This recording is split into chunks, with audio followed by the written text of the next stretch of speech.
மாண்புமிகு பேரவைத் தலைவர் அவர்களே, மாண்புமிகு நீர்ப்பாசனத்துறை அமைச்சர் அவர்கள் நாங்கள் அரசியல்வாதி அல்ல என்ற கருத்தை மீண்டும் மீண்டும் பதிவு செய்கிறார். அது ஒளிபரப்பில் போய் கொண்டிருக்கிறது. ஆனால் தமிழக வெற்றி கழகம் என்ற அரசியல் இயக்கம் அரசியல் கட்சியாக தான் தேர்தல் ஆணையத்தில் பதிவு செய்யப்பட்டு தேர்தல் களத்தை நின்று வெற்றி பெற்று நீங்கள் ஆட்சிக்கு வந்திருக்கிறீர்கள் என்ற செய்தியும், நீங்கள் எந்த மக்களை நம்பி எங்களை பார்த்து கொள்ளுங்கள் என்று சொல்லுகிறீர்கள், அதே மக்கள் தங்களை இப்படி சொல்லுகிறார்கள் என்ற புரிதலும் அடைவார்கள் என்பதை தெரிவித்துக் கொள்கிறேன். மற்றொன்று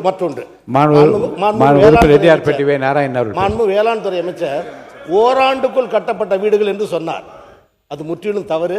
15 ஆண்டுகள் 20 ஆண்டுகள் முன்பு கட்டப்பட்ட வீடுகள் ஒருவேளை அப்படி இருந்தால் அதையும் பழுதுபார்ப்பதற்கு நிதி தந்த ஆட்சி தான் திராவிட முன்னேற்ற கழக ஆட்சியை தவிர ஓராண்டுக்குள் அது போன்ற வீடுகள் தமிழகத்தில் இல்லை என்பதை பதிவு செய்யும். மாண்புமிகு நீதித்துறை அமைச்சர் அவர்கள். மாண்புமிகு பேரவைத் தலைவர் அவர்களே, ஆக்சுவலாக இங்கே இந்த வீடு கட்டினதை பற்றி பேசிகிட்டு இருக்காங்க. அமைச்சர் அவரும் சொல்லிகிட்டு இருந்தாங்க தரம் சரியில்லை, குவாலிட்டி சரியில்லை. அதுக்கு அப்போசிஷன் நிறைய டிஃபெண்ட் பண்ணுறாங்க. All right. ஆக்சுவலாக இது நேற்று பிடபிள்யூடி இதிலே நான் கேட்டிருக்கணும். சின்ஸ் அது கேட்க முடியல.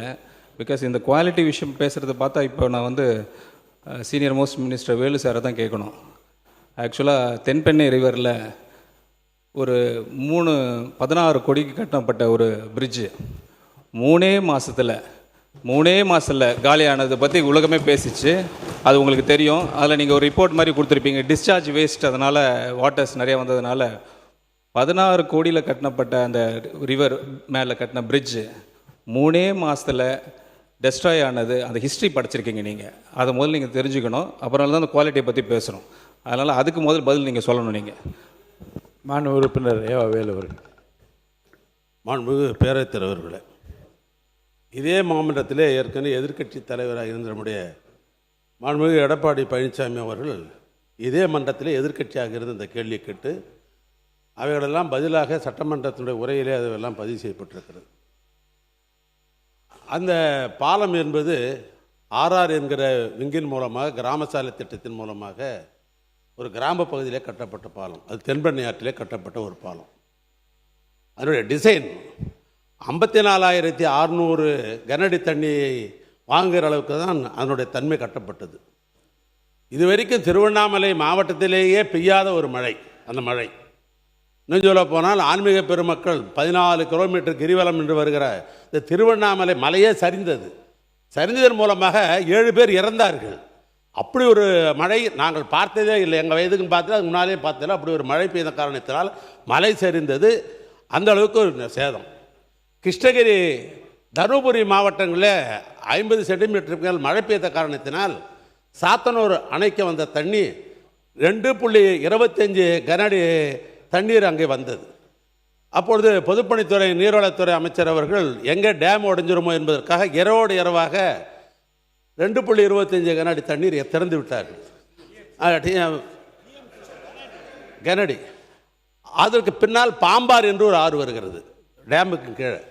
டிசைனு 54.600க்கு தான் டிசைன். அது 3 மாதம் இல்லை, கட்டி கொண்டு இருந்த நேரம் முடிகிற தருவாய். அது அப்படிப்பட்ட நேரத்தில் டேமிலேருந்து 2.25 பாம்பாருடைய தண்ணி இவைகளெல்லாம் சேர்ந்த உடனே 3 லட்சம் கனஅடி தண்ணி பிறந்த உடனே அதனுடைய தாங்கும் திறன் இல்லாமல் அது அடித்து கொண்டு போனது என்று அந்த டிசைன்லாம் விளக்கம்லாம் சொல்லி ஏற்கனவே சட்டமன்றத்தில் பதிவில் இருக்கிறது.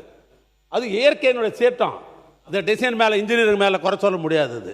ஏன்னா கட்டினது 54.600க்கு, ஆனால் வந்த தண்ணி 3 லட்சம் கனஅடி தண்ணி.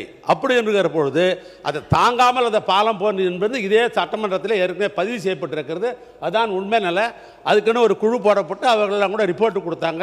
இதில் டிசைனில் தப்பு இல்லை, இது மழை பெய்த காரணத்தினால் 3 லட்சம் கனஅடி தண்ணீர் தாங்குகிற திறன் இல்லாமல் பாலம் அடித்து போனது என்பது தான் உண்மை. மாண்பு பொதுப்பணித்துறை அமைச்சர் அவர்கள். மாண்புமிகு பேரவைத் தலைவர்களே, இப்போதான் முதலமைச்சர் சொன்னார், நேற்றிலிருந்து ஒரு விவாதம் அந்தந்த மானிய துறை கோரிக்கை வரும் பொழுது நம்மளுடைய பேச்சுகள் விவாதங்கள் அந்த துறையை தாண்டி நிறைய விவாதம் பொழுது சாயங்காலம் 5 மணி 5:30 மணி வரைக்கும் நம்மளுடைய விவாதம் கண்டினியூ ஆகுது.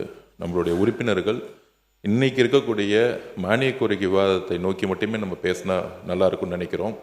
மாண்புமிகு மூத்த உறுப்பினர் சொன்னார், அவர் கட்டின அந்த பாலம் நம்மளுடைய நிதியமைச்சர் சொன்னார் அதில் என்ன சிக்கல்கள் பிரச்சனைகள்னு. நான் நேற்றே அதை சொல்லிட்டேன். இந்த அவையில் ஆதாரத்துடன் இருந்தால் தான் சமைக்கணும்னு. 5 வருஷமாக கிட்டத்தட்ட ஒரு 1 லட்சம் கோடி ரூபாய்க்கு நெடுஞ்சாலைத்துறையும் பொதுப்பணித்துறையும் சேர்ந்து ஒரு பட்ஜெட்டை அவர் தாக்கல் செய்து பணிகள் செய்திருக்காரு. ஒவ்வொரு ரூபாய்க்கும் வெள்ளை அறிக்கை ரெடி ஆகிட்டுருக்கு. மாண்பு முதலமைச்சருடைய கவனத்திற்கு போய் அந்த வெள்ளை அறிக்கை கூடிய சீக்கிரத்தில் செய்யப்படும். அப்பொழுது அந்த பாலத்தோடைய பிரச்சனை என்னங்கிறது தெரியும். கல்லணை கட்டினது சோழர்கள் காலத்தில். இன்னும் எத்தனை மழை வந்தாலும் நல்லா தான் இருக்குது அந்த பாலம்லாம். நம்ம காலத்தில் கட்டுற பாலம் தான் 3 மாதத்தில் அழிஞ்சு போகுது. அதுக்கு வெள்ளை அறிக்கையில் பதில் வருங்கிறத நான் பதிவு பண்ணி மானிய கோரிக்கையான விவாதத்துக்கு நம்ம போகணுங்கிறது என்னோட தாழ்வான வேண்டும்.